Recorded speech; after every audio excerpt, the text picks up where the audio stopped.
सबसे भी बड़ी चीज की नाभि चक्र के बारे में सब कुछ आपको बताऊंगी कि क्या होता है नाभि चक्र और क्या क्या कुछ आ सकते हैं अपने नाभि चक्र को एक्टिवेट करके। जय श्री राम दोस्तों, कैसे हैं आप सब लोग। दोस्तों मैं भी ठीक हूँ। और दोस्तों आज मेरा वीडियो बहुत ही महत्वपूर्ण होने वाला है कि अपने नाभि चक्र से हम क्या क्या पा सकते हैं और क्या क्या हम जीवन में हासिल कर सकते हैं अपने एक नाभि चक्र को एक्टिवेट करके। तो दोस्तों रोज की तरह यदि आपको मेरा वीडियो पसंद आएगा तो आप मेरे चैनल को सब्सक्राइब करें, मेरे वीडियो को लाइक करें, कमेंट करें और इसको शेयर भी करें। दोस्तों मेरे चैनल का नाम है आध्यात्म का विज्ञान।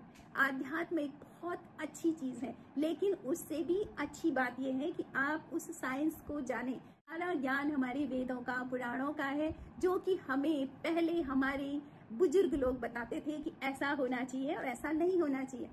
सबसे ज्यादा बुरी चीज जो थी ना कि बच्चों को एक्सप्लेनेशन हम लोग नहीं दे पाते हैं और इसीलिए हमारे बच्चे अपने सनातन को छोड़ करके इधर उधर भागते हैं। तो सबसे अच्छी चीज है कि उनको एक्सप्लेनेशन दें, हम उनको समझाएं, लेकिन समझाएंगे तो तब ना जब हमें खुद पता होगा। तो इसके लिए हम खुद जाने पहले सनातन को।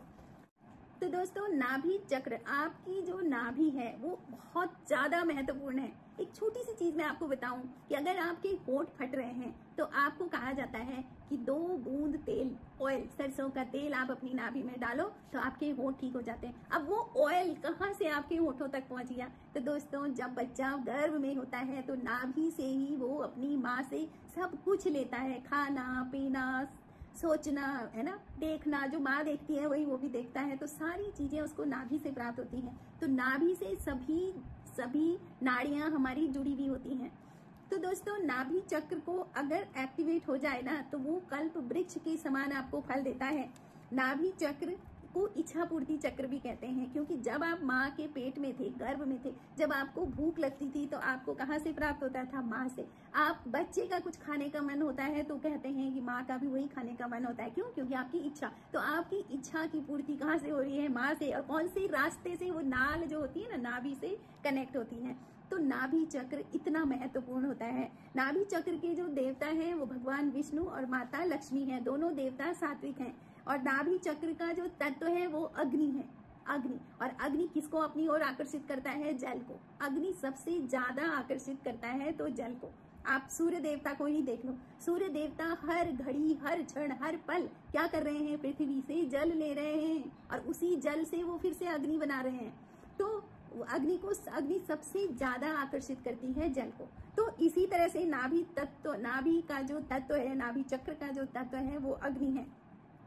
नाभि चक्र का रंग पीला है तथा बीच में एक उल्टा त्रिभुज है। त्रिभुज का जो कोना है वो नीचे की ओर है और ऊपर की ओर ऐसे त्रिभुज बढ़ रहा है। इसका मतलब है कि ऊर्जा ऊपर की तरफ को जा रही है, यानी ऊर्ध्वगामी होनी चाहिए। जब भी ऊर्जा ऊपर की तरफ जाती है तो समझ लीजिए कि आपकी उन्नति हो रही है।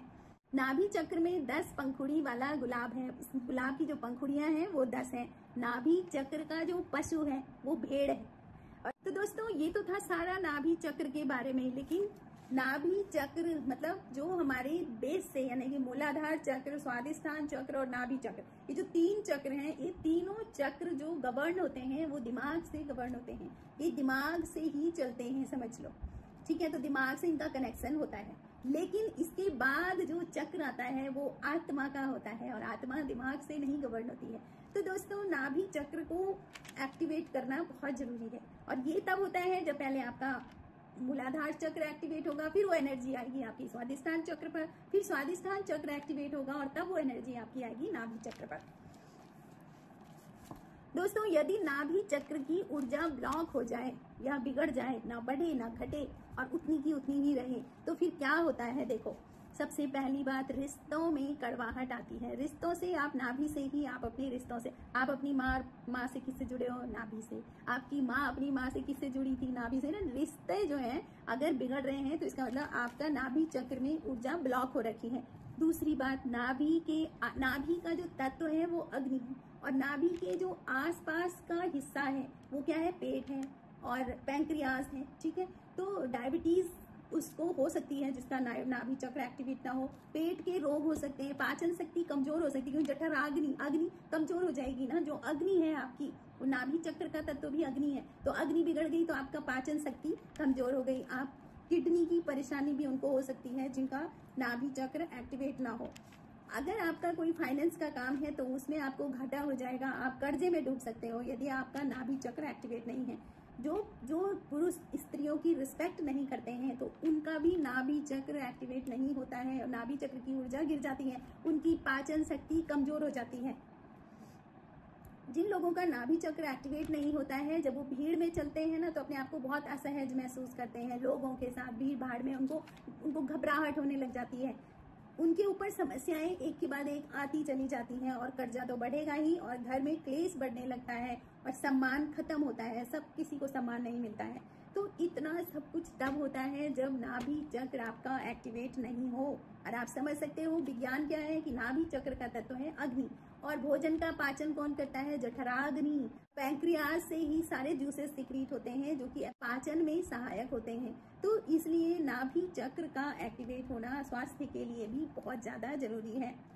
अब आपको बताती हूँ मैं दोस्तों कि ये नाभि चक्र क्या है, ये भी जानना बहुत जरूरी है कि ये चक्र क्या है। तो ये तो मैंने आपको बताया कि बच्चा जब माँ के गर्भ में होता है तो नाभि से ही कनेक्ट होता है, नहीं नाल से ही उसको सारी चीजें मिलती हैं। तो नाभि चक्र इच्छा पूर्ति का चक्र है। अब ब्रह्मा जी कहाँ से उत्पन्न हुए? विष्णु जी के नाभि से, और तभी ब्रह्मा जी ने सृष्टि की उत्पत्ति की, और उसी सृष्टि में हम भी हैं। तो हम अपने नाभि चक्र से साक्षात विष्णु जी से भी कनेक्ट हो सकते हैं। अब दोस्तों अक्सर क्या होता है ना कि हम अपने जीवन की बागडोर दूसरों के हाथों से हटा के अपने हाथों में ले लें। हम अपने जीवन की बागडोर कभी किसी दूसरे के हाथ में ना दें, और ना ही कभी अपनी गलतियों का ठिकरा दूसरे के सर पर फोड़ दें। इस चीज को बहुत याद रखें दोस्तों। तो हम अपने जीवन की बागडोर अपने परिवार वाले, अपने रिश्तेदार, अपने समाज, अपने आसपास सबसे लेके उस बागडोर को अपने हाथ में रखें तो वो ज्यादा सही है। वही हमें अच्छा सुख दे सकता है, और उसी से हमारा नाभि चक्र भी एक्टिवेट होगा। दोस्तों अब आती है बात कि नाभि चक्र को एक्टिवेट कैसे करेंगे। बहुत ही अभी तक इतनी सारी चीजें तब थी जब नाभि चक्र एक्टिवेट नहीं होता है। अब जब एक्टिवेट हो जाता है तो फिर क्या क्या होता है, लेकिन मेन मुद्दे पर तो अब आए कि नाभि चक्र को एक्टिवेट कैसे करना है। दोस्तों कई तरीके हैं, मैं आपको एक एक करके बताऊंगी, और जो भी आपको आसान लगेगा आप उसको कर सकते हो। नंबर 1, आप हमेशा वज्रासन में बैठ करके गहरी सांसें लें और सांस छोड़ें। वज्रासन में बैठें और पूरी सांस जब लें तो आप ये ध्यान करें कि ये पूरी सांस मेरी नाभि चक्र पे जा रही है, और मेरा नाभि चक्र बहुत अच्छा स्पंदन कर रहा है और वो बहुत ग्लो कर रहा है। और फिर आप जब सांस छोड़े तो पूरी सांस आपने नाभि चक्र से बाहर निकाल रहे हैं, और फिर सांस ले रहे हैं और सांस छोड़ रहे हैं। कहा नाभि चक्र में आप सांस ले रहे हैं और वहीं से आप सांस छोड़ रहे हैं। तो ये आपको करना है। आप 10-15 मिनट भी आप इसको करेंगे या रोज करेंगे तो आपका नाभि चक्र में कुछ दिनों बाद आपको वहां पर स्पंदन महसूस होगा।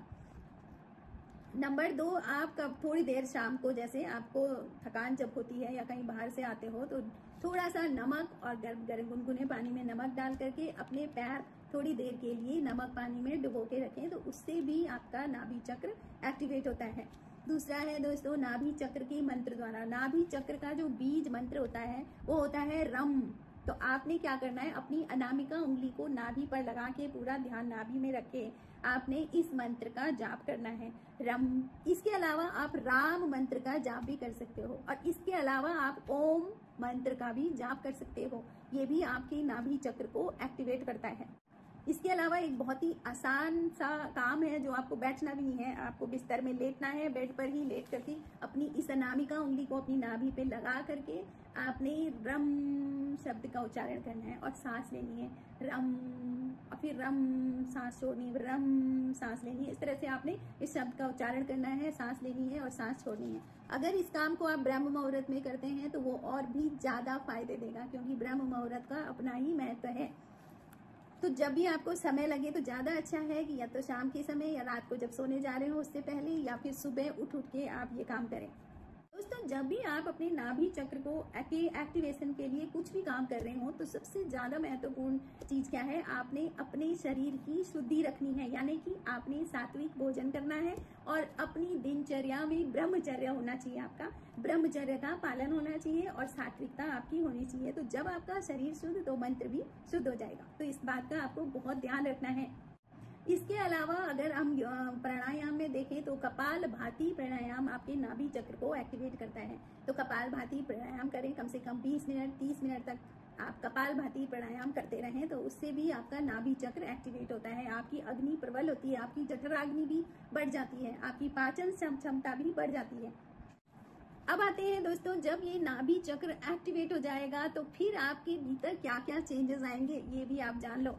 जब आपका नाभि चक्र एक्टिवेट हो जाता है तो नंबर 1, आपको काम की धुन लग जाती है ना, आप इतने काम पर, अपने कर्म पर ध्यान देते हो, सोच आपकी सकारात्मक हो जाती है और आप समझ लो आप योगी बनते हो। योगी बनने का रास्ता है। तृष्णा, भय और ईर्ष्या वगैरह सारी चीजें आपके भीतर से निकल जाती हैं। आपका आत्मबल बढ़ जाता है, सिद्धियां प्राप्त होती हैं, अनिद्रा नहीं सताती आपको। कभी भी ऐसा नहीं होगा कि मुझे नींद नहीं आ रही है ना, तो भी बड़ी मुश्किल चीज है अगर आपको नींद आए तो। लेकिन अगर आपका नाभि चक्र एक्टिवेट है तो कभी आपको अनिद्रा नहीं आएगी, आनंद बढ़ेगा, आपका ज्ञान बढ़ेगा, आपका बुद्धि भी अच्छी होगी और आप स्वस्थ रहोगे। अब दोस्तों एक बहुत ही महत्वपूर्ण जानकारी कि किन कर्मों के कारण, वो कौन सी कर्मा है जब आप करते हो तो आपका नाभि चक्र ब्लॉक हो जाता है। तो दोस्तों उसके लिए, यदि आपने कभी किसी को नीचा दिखाया हो, बहुत होता है ना कि आदमी अपने आप को ऊपर उठाने के लिए दूसरे को नीचा दिखाता है, लेकिन यदि आपने कभी किसी को नीचा दिखाया है और उसकी वजह से वो जो दूसरा है वो अपने आप पर भी विश्वास करना उसने छोड़ दिया हो, यानी कि उसे अपनी क्षमताओं पर भी शक होने लगे, तो इतना बुरा कर्म अगर आपने करा है तो आपका नाभि चक्र एक्टिवेट नहीं होगा, उसकी एनर्जी ब्लॉक हो जाएगी, फिर आप कुछ भी कर लो। दूसरा, यदि आपने किसी का कॉन्फिडेंस कम किया हो, है ना, कोई अच्छा कॉन्फिडेंस रख रहा हो किसी काम में और आप उसका कॉन्फिडेंस गिरा रहे हो, उसको कुछ उल्टा उल्टा बोल करके, तो इससे भी आपका नाभि चक्र की ऊर्जा ब्लॉक हो जाती है। यदि आपने किसी को सताया है तो इससे भी आपका नाभि चक्र की ऊर्जा ब्लॉक हो जाती है, क्योंकि कर्म का सिद्धांत तो काम करता ही है। तो इसीलिए दोस्तों बहुत ध्यान से अपने कर्म को करें और सिर्फ कर्म पर ही ध्यान रखें। भगवान ने कहा है कि तेरा अधिकार कर्म पर है, कर्म के फल पर भी नहीं है। तो इसलिए मस्त रहें, खुश रहें, अपने कर्म पर ध्यान दें और अध्यात्म में अपने चक्रास पर ध्यान दें। पूरे 24 घंटे में अगर आप आधा घंटा या 1 घंटा भी आप अपने लिए देते हैं और अपने भीतर की यात्रा पर रहते हो, तो आप समझ लो कि जीवन भर आप आनंद में रहते हो, क्योंकि संसार नाशवान है और जगत मिथ्या है और सच हमारे राम है। तो इसलिए आप अपने नाभि चक्र को एक्टिवेट करें। दोस्तों मैंने जहां तक हो सके इसके बारे में सब कुछ बताने की कोशिश की है, लेकिन अभी भी अगर कुछ छूट गया हो या आपके कोई प्रश्न हो तो आप अपने प्रश्न कर सकते हैं। और दोस्तों इससे भी बड़ी बात कि आपको वीडियो कैसे लगा ये जरूर लिखें और कमेंट में जय श्री राम लिखें, क्योंकि राम हमारी ऊर्जा है और जब मैं जय श्री राम पढ़ती हूँ तो मेरी ऊर्जा कई गुना बढ़ जाती है। तो दोस्तों वीडियो पूरा देखें।